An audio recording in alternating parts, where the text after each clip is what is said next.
Et si parler anglais devenait enfin une réalité pour vous?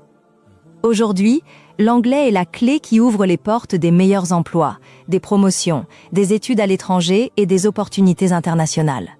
Que vous soyez étudiant, professionnel, entrepreneur ou à la recherche d'un meilleur avenir, cette formation est faite pour vous. Grâce à notre méthode simple et progressive, vous apprendrez à comprendre, parler et communiquer en anglais avec confiance, même si vous partez de zéro. Vous bénéficierez d'une formation complète, de vidéos pas à pas, de supports PDF, de ressources audio, de guides TOEFL et TOEIC, ainsi que de nombreux bonus exclusifs. Et ce n'est pas tout. Pour une durée limitée, profitez d'une réduction exceptionnelle de 70%. Au lieu du prix habituel, accédez à toute la formation pour seulement 4 900. N'attendez pas que les opportunités viennent à vous. Préparez-vous à les saisir. Cliquez sur s'inscrire dès maintenant et commencez votre parcours vers la maîtrise de l'anglais. Dans seulement 45 jours, votre avenir pourrait prendre une toute nouvelle direction. Monsieur le Président, si vous me le permettez, j'aimerais que mes frères et sœurs détendent leurs membres. S'ils se lèvent et prennent une grande inspiration, vous pouvez ensuite vous rasseoir. Je vous en prie, tous, s'il vous plaît.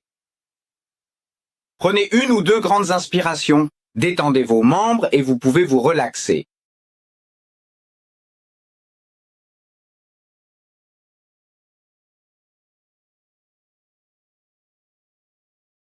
A dit.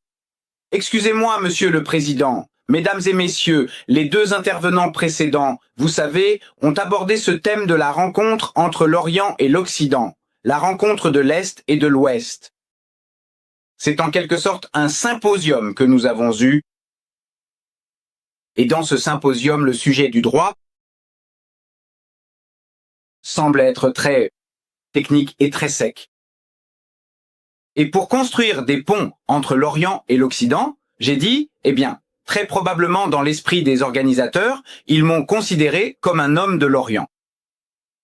Et ils ont raison sur ce point, je viens vraiment de l'Orient.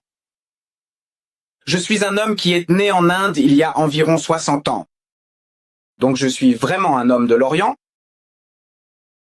Puisque le thème qui m'a été attribué est religieux, à propos de l'islam, je tiens maintenant à faire une remarque sur le fait que l'islam soit décrit comme une religion de l'Orient. Si nous considérons l'islam comme une religion orientale, alors le judaïsme et le christianisme le sont tout autant, parce que l'islam, le judaïsme et le christianisme, ces trois religions trouvent toute leur origine dans la même région géographique du Moyen-Orient. Bien que je vienne personnellement d'Inde et que mes ancêtres étaient musulmans, nés musulmans à l'origine dans un passé très lointain, hindou. Mais maintenant, pour partager cette notion d'Orient et d'Occident, pour le moment, si j'accepte que l'islam vienne de l'Orient, alors les religions occidentales seraient le judaïsme et le christianisme pour les besoins de cette discussion ce soir. Je l'accepte. Alors, quelle est la relation entre ces trois-là? Le judaïsme, le christianisme et l'islam. En réalité, du point de vue musulman, ces trois-là ne sont pas trois religions distinctes. Du point de vue musulman, c'est une seule et même religion, à différents niveaux. Et dans les fondements des enseignements de Moïse, Jésus et Mohammed, il n'y a pas la moindre différence. Cela paraît surprenant, n'est-ce pas? Dans les fondements des enseignements de Moïse, Jésus et Muhammad, il n'y a pas la moindre différence entre ces trois. Et je vais vous le prouver. Voyez-vous, le tout premier commandement, tel qu'il a été donné par Dieu Tout-Puissant au saint prophète Moïse, en hébreu, voici à quoi il ressemble. Ce qui signifie, écoute, Israël, le Seigneur, notre Dieu, le Seigneur est un. Environ 1300 ans plus tard, Moïse, un homme instruit parmi les Juifs, décrit comme un scribe, pose la question à Jésus dans l'Évangile selon saint Marc, chapitre 12, verset 29. Il dit, « Maître, en hébreu rabbi, quel est le premier de tous les commandements ?» Et Jésus lui répond et lui dit en hébreu, « Écoute, Israël, le Seigneur, notre Dieu, le Seigneur est un. » Il a répété mot pour mot ce qui avait été donné par Moïse environ 1300 ans auparavant. Il n'y a pas la moindre différence dans le fondamental tel que donné par Moïse et Jésus. En arrivant à Muhammad, environ 600 ans plus tard, après Jésus-Christ, une délégation chrétienne s'approche de Muhammad à Médine et ils ont une discussion, un dialogue pendant 3 jours et 3 nuits. Au cours de ce dialogue, le porte-parole des chrétiens pose la question: « Ô Muhammad, dis-moi maintenant, quel est ton concept de Dieu ?» Et Muhammad, comme le croient les musulmans, devait répondre sous l'autorité de Dieu. En langue arabe, il a dit « Qul huwa Allahu ahad » dit « Il est Dieu, l'unique et le seul ». Muhammad a dit « Ahad ». Jésus a dit « Ahad ». Moïse a dit « Ahad ». Je demande, quelle est la différence? En réalité, c'est le même mot qui signifie la même chose. La différence entre Ahad et Ihad en arabe, si j'avais un tableau ici, je vous l'aurais écrit. Si j'écrivais Ahad et que je voulais le transformer en Ikad, il me suffirait de mettre un point sur le Ha. Cela devient Ha. C'est tout. C'est seulement la différence d'un point dans la calligraphie, dans l'écriture. Mais dans le sens, la signification, c'est exactement la même chose à 100%. Donc, nous, musulmans, nous disons que dans les fondements des enseignements des prophètes, il n'y a aucune différence. Ensuite, ces différences qui existent, nous disons qu'elles étaient dues à la nécessité. Voyez-vous, l'islam, nous disons, est l'aboutissement des enseignements de Moïse et de Jésus, portés à la perfection. Le saint prophète Moïse, nous, musulmans, nous l'acceptons comme l'un de nos propres prophètes. De même que nous acceptons tous les prophètes juifs comme nos prophètes. Moïse répondait aux besoins de son peuple. Il venait tout juste d'être libéré de l'esclavage égyptien. Il voyageait dans la péninsule du Sinaï, d'oasis en oasis. Une nation, dans de telles circonstances, avait besoin d'une loi qui leur donnerait une justice rapide, œil pour œil, dent pour dent. Il n'y avait pas de temps pour de longs procès. Il n'y avait pas de temps pour mettre un homme en prison. Ce personnage antisocial, l'adultère, tuez-le, lapidez-le à mort, débarrassez-vous de lui. Il était plus miséricordieux de le tuer, de le lapider, que de le laisser dans le désert, pour mourir de faim et de soif. Et il devient un objet encore moins que les pères. Il a dit, vous voyez ce type ici, selon notre système, il aurait pu avoir 100 femmes, parce qu'il n'y avait pas de loi. Il n'y avait pas de loi chez les Juifs concernant la limite du nombre d'épouses. Salomon, si vous lisez la Sainte Bible, on nous dit qu'il avait 1000 femmes et concubines. 700 épouses et 300 concubines, en tout 1000. Il n'y avait aucune loi contre le nombre d'épouses qu'on pouvait avoir. Donc, dans ces circonstances, si une ne suffisait pas, tu pouvais en prendre une autre. Si 2 ne suffisaient pas, tu pouvais en prendre 4. Pourquoi es-tu allé interférer avec la propriété de quelqu'un d'autre? Et tu portes atteinte aux droits de quelqu'un d'autre. Ce type, il mérite la mort. Lapidez-le jusqu'à la mort. Et pour moi, c'est la loi. Œil pour œil, dent pour dent. Œil pour œil, justice expéditive. Allez, bougez. Il y a du travail à faire. C'était la philosophie, la psychologie, derrière les lois qui étaient données. Et ces lois, nous, musulmans, croyons qu'elles ont été données par Dieu Tout-Puissant pour les besoins des enfants d'Israël. Mais les lois ont tendance à changer le caractère des gens au fil du temps. Toute loi, n'importe quelle loi, change le caractère des gens. Hitler et l'Allemagne, vous savez, l'une des nations les plus cultivées d'Europe, les Allemands, censés l'être. Cette nation a incinéré 6 millions de Juifs. D'accord, certains disent que c'est exagéré. Très bien. Si ce n'est pas 6 millions, 600 000, 6 000 ou 600, c'est déjà suffisamment dramatique. Rien que parce qu'ils étaient juifs, si vous détruisez un peuple, je dis que c'est déjà assez dramatique, qu'ils aient été 600 ou 6 millions. Comment cette nation a-t-elle pu faire une chose pareille? C'est la terre de Goethe et Beethoven. Vous savez, une nation cultivée. Comment peuvent-ils faire cela? Non. Nous pouvons tous être programmés. Vous voyez, sous Hitler? Ils ont programmé les Allemands et ont dit, ce sont des parasites. Vous savez, ces gens ici, vous savez, les Juifs sont comme ci, les Juifs sont comme ça. Et une fois qu'on a monté une nation à ce niveau, émotionnellement, même les gens au bon cœur, ils peuvent voir ce qui se passe. Mais ils ont dit, fermez les yeux. Ils ont dit, regardez, ils l'ont mérité. Ils l'ont mérité. Et ils ont laissé périr, disparaître 6 millions de Juifs dans notre propre pays. Nous vivons dans ce pays. Tout est basé sur le culte. Et parce que tout est basé sur la couleur, nous devenons conscients de la couleur. À tel point que d'après ma propre expérience, je peux vous dire que puisque je suis un bavard, je parle de religion. J'aime parler. Et j'ai invité des gens, des blancs, des juifs, des chrétiens, bien sûr, aussi des noirs, des indiens, des africains, des métis. Mais je parle en général des blancs maintenant. J'ai eu des centaines de blancs qui sont venus chez moi. Non, j'admets, ils apprécient mon dîner, ils apprécient ma nourriture, mon curry et riz, mes épices. Ils l'apprécient et ils apprécient ma conversation. Parce que tout ce dont je parle vient d'un angle que l'homme n'a jamais vu auparavant. Alors il apprécie ma conversation et il apprécie ma nourriture. Mais aucun homme blanc ne m'a jamais invité chez lui pour une tasse de thé. Oui. Et je leur ai demandé, vous savez, ils me croisent ensuite dans la rue. Monsieur et madame, Daniels, produits de Lipol, je ne sais pas s'ils existent encore à Mumbai, les produits de Lipol. Il était chez moi, monsieur. Et madame, Beer Brothers, vous savez, les gens du mobilier, ils étaient chez moi. Monsieur et madame, Bénard. Vous savez, les juifs, ils sont venus chez moi. Moi, non.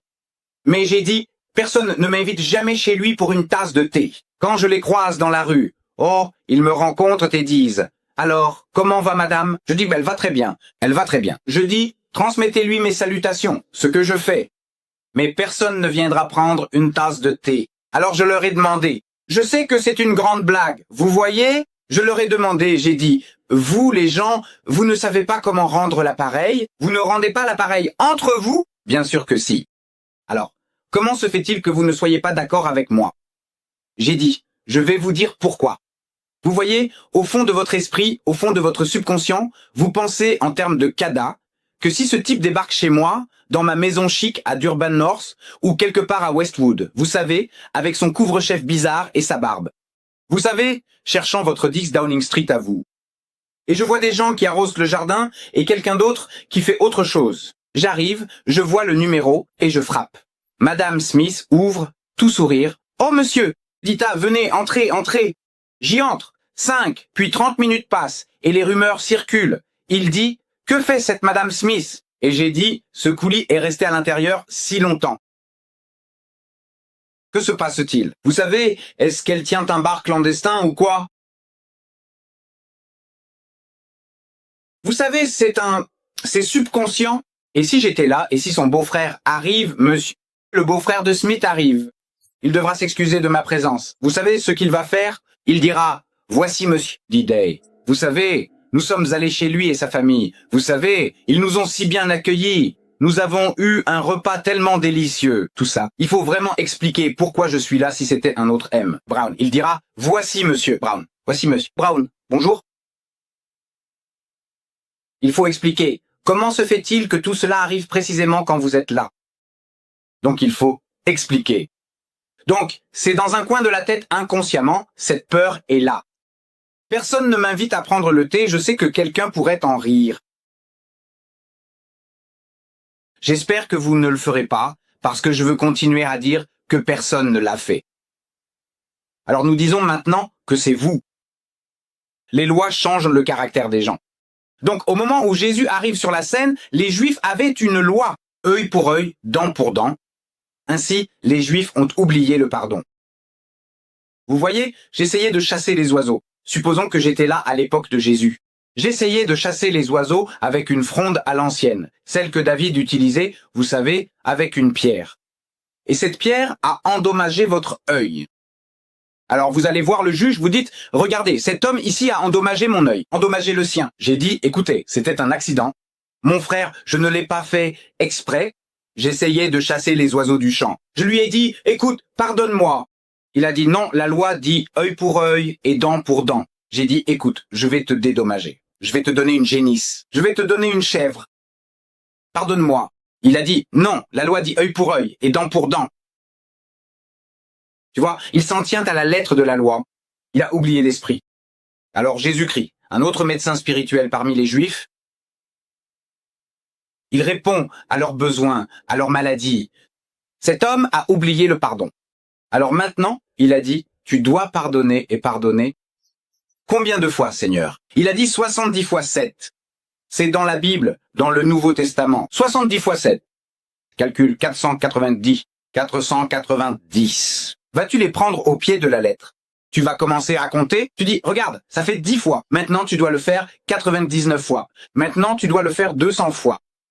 Ce que cela signifie, c'est l'indéfini. Il a dit, tends l'autre joue. Il a dit. Il a toujours été dit, œil pour œil, dent pour dent. Mais moi, je vous dis, ne résistez pas au mal. Celui qui te frappe sur la joue droite, tends lui aussi l'autre. Si un homme t'enlève ton manteau, donne-lui aussi ta tunique. Si quelqu'un te force à faire un 1000, fais-en 2 avec lui. Il a dit, mets-toi vite d'accord avec ton adversaire pendant que tu es en chemin avec lui, avant qu'il ne te conduise devant le magistrat et ne te fasse partir avec ton dernier père. Un beau remède pour une maladie. Mais j'ai dit, vous n'avez pas cette maladie. Je disais aux Britanniques, vous savez, j'étais à Londres, en juillet, et j'étais sur la BBC, vous savez, quelqu'un a commencé à lancer des pierres contre les musulmans. Vous savez, le djihad, la guerre sainte. Alors je leur disais sur BBC One, vous voyez, cette guerre sainte dont nous parlons est une guerre de défense. Vous devez vous défendre votre personne, votre position, votre foi. Tout ce qui a de la valeur, vous devez le défendre au prix de votre vie. Et j'ai dit, vous les Britanniques, vous l'avez fait. Vous avez fait exactement la même chose quand Hitler voulait envahir la Grande-Bretagne. J'ai entendu Churchill, vous savez, j'étais jeune à l'époque, mais j'entendais Churchill à la radio. Il disait, on les combattra sur les plages, dans les airs et en mer, même avec des manches à balai. Prêts à mordre, vous avez combattu et résisté. Et puis, quand le moment est venu, vous avez étendu vos hostilités. Vous avez commencé à bombarder Berlin et Munich et d'autres endroits. Vous avez fait tout ce que vous avez fait. J'ai dit, vous en aviez le droit. Comme le dit le grand historien, il affirme que dans l'état de nature, chaque personne a le droit de défendre sa personne et sa position et d'étendre ses hostilités. Jusqu'à un niveau raisonnable de satisfaction et de représailles. Dans l'état de nature, chacun a le droit de faire cela. Vous avez le droit de faire cela. Nous avons aussi le droit de faire cela. Mais maintenant, j'ai dit, vous savez, vous êtes de bons chrétiens. Vous étiez censé tendre l'autre joue. Vous étiez censé donner votre manteau quand un homme vous prenait votre veste. Donc, lorsque Hitler a voulu envahir la Grande-Bretagne, ce que vous, bons chrétiens, auriez dû faire, c'est dire à Hitler, viens, les bras ouverts, viens, prends la Grande-Bretagne et notre empire aussi. C'est ce que vous auriez dû faire, parce que vous êtes censé tendre la joue, vous êtes censé donner votre manteau, vous êtes censé marcher 2 kilomètres au lieu d'un. Alors j'ai dit, non, tout cela, nous disons dans l'évolution de la religion, c'est ainsi que Dieu Tout-Puissant répond à vos besoins, à vos maladies au fil du temps. Si la maladie change, le remède change. La maladie change, le remède change. Ainsi, dans cette évolution de la religion, nous, musulmans, croyons que l'islam est l'accomplissement de l'enseignement de Moïse et de Jésus. En réalité, nous disons qu'il s'agit d'une seule religion à différents niveaux. Cependant, si vous avez des questions, je serai très heureux d'y répondre. Parce qu'on m'a prévenu. Il dit, vous savez, beaucoup de temps est déjà passé. Nous étions censés commencer à 5h30. Je suis ici depuis 5h moins le quart. Je pensais que j'étais le seul intervenant. À 5h30, je comptais commencer. Mais maintenant, cependant, je suis très reconnaissant envers Madame Toms pour ce privilège et envers le président pour m'avoir donné cette opportunité. Et s'il y a des questions sur lesquelles nous pouvons approfondir, s'il y a une différence, pourquoi cette différence? S'il y a une différence, pourquoi cette différence? Pourquoi sommes-nous en guerre au Moyen-Orient? Pourquoi vous battez-vous? Qui? Les Juifs et les musulmans. Pourquoi vous battez-vous? Alors je dis à mon peuple, je comprends qu'il y a beaucoup de visiteurs qui viennent à la mosquée. Cette mosquée, vous savez, d'ailleurs, Monsieur Singh en a parlé, Monsieur Chetty en a parlé, et d'ailleurs, je l'ai aussi apporté pour vous. Vous savez, cela vous a été donné dans ce livret. C'est la plus grande mosquée au sud de l'Équateur. Le vendredi, on y accueille 4000 fidèles. La seule population de Durban amène 3 bus par semaine à travers cette mosquée. Et parmi les personnes qui nous rendent visite, il y a invariablement des gens qui posent la question. Ils disent, maintenant, dites-moi, quelle est la différence entre votre religion et les autres religions? Alors j'ai dit, écoutez, il y a plus. Surtout en ce qui concerne le judaïsme et le christianisme, les juifs et les chrétiens, nous sommes les plus proches des juifs. Dans notre conception de la divinité, nous sommes à 100% avec le juif. Le juif dit que Dieu Tout-Puissant est absolument unique. Il n'a pas de partenaire, il n'a pas de fils. Dieu n'est jamais vu à aucun moment. Aucun homme ne peut voir Dieu et vivre. Et nous tendons la main d'acceptation aux Juifs en disant que nous croyons comme vous croyez. Le Juif dit qu'il ne faut pas manger de chair de porc. On n'en mangera pas. Le sang est interdit. On n'y touchera pas. C'est la circoncision. On pratique tous la circoncision. Quoi d'autre? Nous croyons en tous les prophètes juifs. Nos prophètes et tous les héros sont nos héros. Je ne parle pas des modernes. Avec eux, nous sommes en guerre. Je parle des prophètes et des héros de la Bible. Nous les acceptons tous, donc nous sommes en guerre. Pourquoi nous battons-nous? Nous luttons pour une terre. Les Arabes disent que la Palestine est à eux, et les Juifs disent qu'elle leur appartient. Ils se disputent un morceau de terre, ni guerre raciale, ni religieuse. L'Arabe ne tue pas le Juif, car il est juif. Le Juif ne tue pas l'Arabe, car il est musulman. Non, non. Il dit, non, c'est ma terre, dit l'Arabe. Tu l'as volée, je la veux de retour. Le Juif dit, non, je l'ai héritée il y a 4000 ans, et c'est une interdiction. C'est une interdiction politique. Cela n'a rien à voir avec la religion. Avec un chrétien, nous revendiquons aussi une relation unique. L'islam est la seule foi non chrétienne qui fait de la croyance en Jésus un article de foi pour ses fidèles. Aucun musulman n'est musulman s'il ne croit pas en Jésus. Nous croyons que Jésus était l'un des plus puissants messagers de Dieu. Nous croyons qu'il était le Messie. Sa naissance fut miraculeuse. Il a ressuscité les morts, guéri aveugles et lépreux par la permission de Dieu. Nous avançons ensemble. Seule divergence. Nous disons qu'il n'est pas Dieu tout-puissant sous forme humaine. Il n'est pas Dieu incarné. Et il n'est pas le Fils engendré de Dieu. Métaphoriquement, nous sommes tous les enfants de Dieu. Et il serait plus proche d'être le Fils de Dieu que n'importe lequel d'entre nous. Parce qu'il serait plus fidèle à Dieu que nous ne pourrions jamais l'être. De ce point de vue, Jésus-Christ est éminemment le Fils de Dieu. Mais notre différence, c'est lorsque vous dites qu'il est le Fils engendré. Engendré, non créé. Donc c'est là-dessus que nous faisons exception. C'est exact. Si vous avez des questions ou souhaitez visiter la mosquée, voici l'unique numéro de téléphone. Prenez rendez-vous et venez. Ce sera un privilège. Si vous venez avec votre femme, je vous ferai visiter la mosquée et vous inviterai à déjeuner. C'est sur la carte. Oui, mon hostilité, c'est que je vous ai invité chez moi, c'est ça.